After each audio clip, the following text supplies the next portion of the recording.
The rock you see marks the spot for the first county farm bureau location in the United States. Fred Perrin, on staff with the New York Farm Bureau office in Albany, New York, has done a great deal of study about the early days of agriculture in Broome County.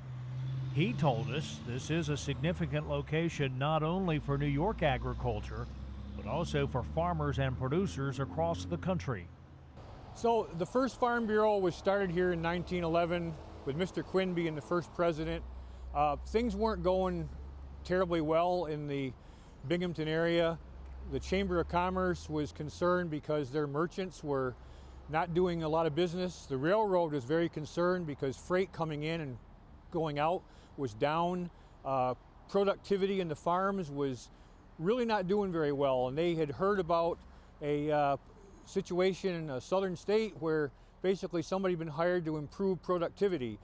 So they basically talked about that with USDA and Cornell, the College of Agriculture.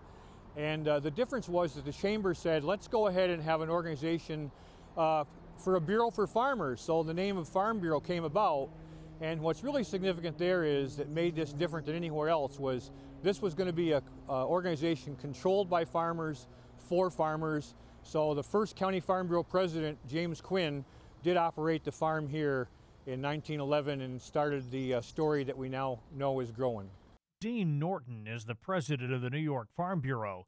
He said what James Quinn started as the first Farm Bureau president in his home set a good example for those following in the Farm Bureau organization.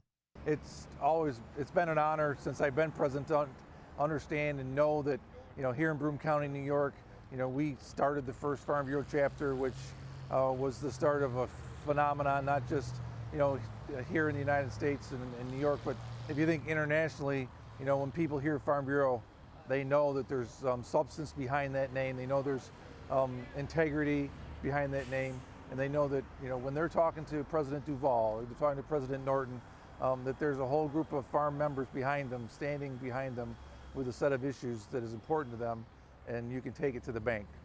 Dave Johnson